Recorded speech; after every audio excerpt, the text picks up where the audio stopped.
আজ অনেক দিন হসপিটাল আর বাড়িয়ে দৌড়াদৌড়ি করে করে আমার বারান্দার সুন্দর এই নার্সারিটা অসুন্দর হয়ে যাচ্ছিল। সবগুলো গাছ খাবারের অভাবে শুকিয়ে যাচ্ছিল। এখন বেশি করে পানি দেওয়ার পরে গাছগুলো সুন্দর সতেজ হয়ে দাঁড়িয়েছে। আমার কাছে অনেক বেশি ভালো লাগছে, আলহামদুলিল্লাহ। মহান আল্লাহ সৃষ্টিকর্তা আমাকে সৃষ্টি করেছেন, আমার কাছে অনেকগুলো জিনিস আমানত হিসাবে পাঠিয়েছেন। সেই আমানতগুলো রক্ষা করার দায়িত্বের নাম হচ্ছে, মহান আল্লাহ সবসময় সব মানুষকে সবকিছু দেয় না, কিছু কিছু দায়িত্ব দিয়ে মানুষকে আল্লাহ সৃষ্টি করেন। আমি সেই দায়িত্বগুলো যেন সবগুলো নিশ্চয় সুন্দর করে পালন করতে পারি, সেটাই মহান আল্লাহর কাছে চাওয়া, আর কিছু না। আমি দিন শেষে কি পেয়েছি কি পাইনি সেটার হিসাব পরেই বা হয়। সবকিছু শেষ করে হসপিটাল আসলাম, গাছ বাঁচানোর পরে এখন মানুষ বাঁচাতে আসলাম। হসপিটালের বিছানায় যিনি মৃত্যুশয্যা, মৃত্যুর সঙ্গে লড়াই করছেন। আমরা যারা দূর থেকে বসে বসে অনেকগুলো কথা কল্পনা করি, অনেকগুলো কথা বলে থাকি, বাস্তব ক্ষেত্রটা পুরোটাই আলাদা।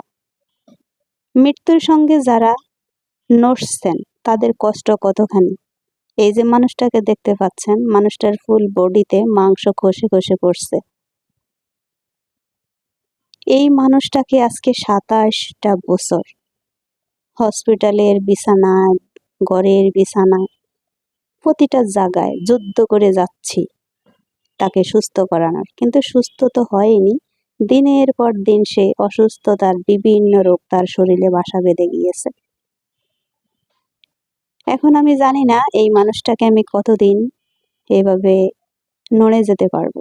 আমি আল্লাহর কাছে প্রার্থনা করি, মহান আল্লাহ আমাকে ধৈর্য ধারণ করার ক্ষমতা দেন, ধৈর্যের অধিকারী করুন। কারণ দিন শেষে মহান আল্লাহর কাছে কিয়ামতের মাঠে আমাকে দাঁড়াতে হবে মহান আল্লাহর সাথে হিসাবের জন্য।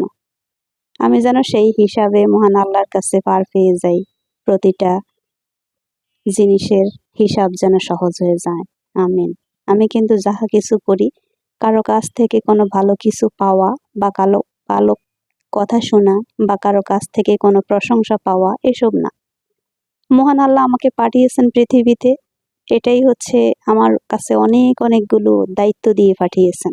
আমি সবগুলো দায়িত্ব পালন করে যেন মহান আল্লাহর সন্তুষ্ট অর্জন করতে পারি, সেটাই আমার সব থেকে বড় চাওয়া। কেউ আমাকে ভালো বলবে, কেউ আমাকে খারাপ বলবে, আমি সেগুলো নিয়ে কখনোই ভাবি না। আমার মহান আল্লাহ একজন আমাকে সৃষ্টি করছেন, আমার সৃষ্টিকর্তার জন্য আমার সবকিছু করা। দিন শেষে আমাদের সবাইকে ফিরে যেতে হবে মহান আল্লাহর কাছে, এটাই কিন্তু সত্য। কেউ আগে কেউ পরে। কিছুদিন